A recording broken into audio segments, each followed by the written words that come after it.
Now, before I leave the rounded rectangle, there is only one real reason I can see to use this. And that is if you click after selecting the rounded rectangle and you know the exact width and height and corner radius you want, well, you can just enter it in this field and there you go, you got it. Beyond that, I don't know why you'd ever use it.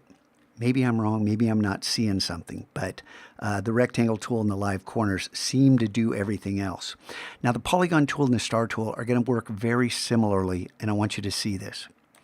The polygon tool, by default, if you click and start dragging, you get this six-sided object. I'm holding down the mouse button and moving it around, so this rotates.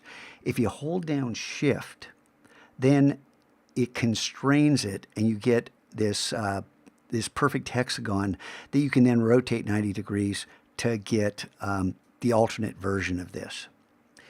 While you're holding down the mouse button and holding Shift, you can also change the number of sides. I'm hitting the down arrow while I'm holding the mouse button.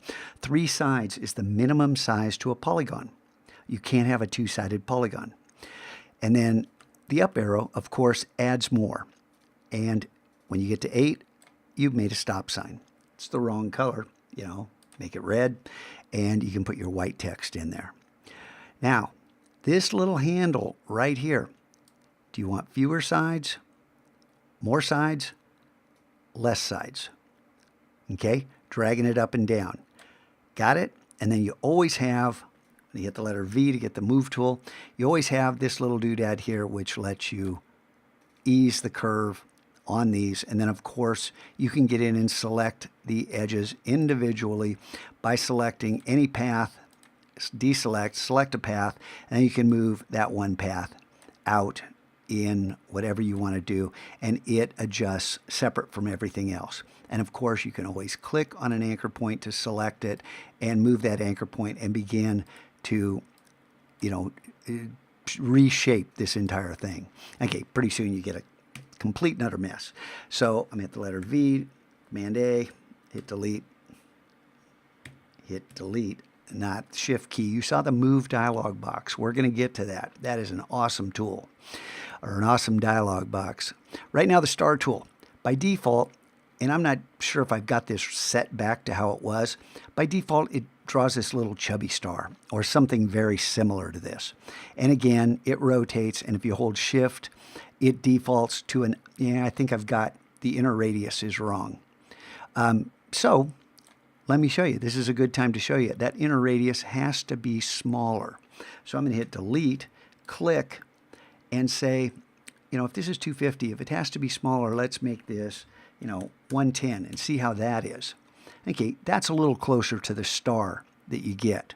It's not yet the true star, which you can make by fiddling with this, but of course you can always come in here and resize individual corners, move these points around, or come in here and resize either one side at once, Command Z, or hit the letter V to get everything, select this thing, and notice that I don't seem to have any handles here.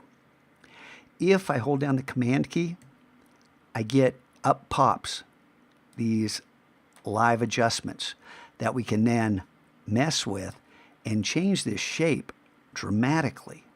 Okay? And then you can do all kinds of fun things with this. Now, let's look at a more extreme example of that.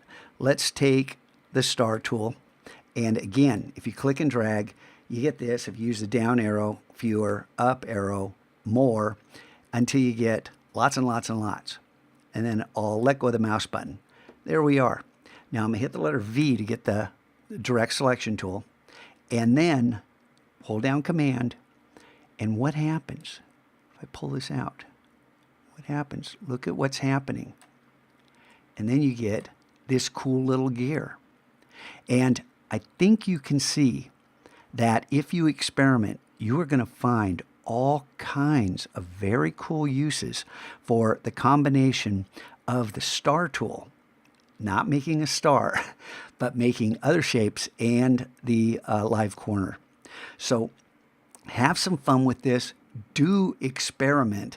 And I want you to understand that, the places you can go by playing around with these different options and making some incredible shapes of your own. Save this file. Save any image that you happen to like, because we can always save these out as symbols. And we haven't talked about symbols, but oh, what a useful thing symbols are.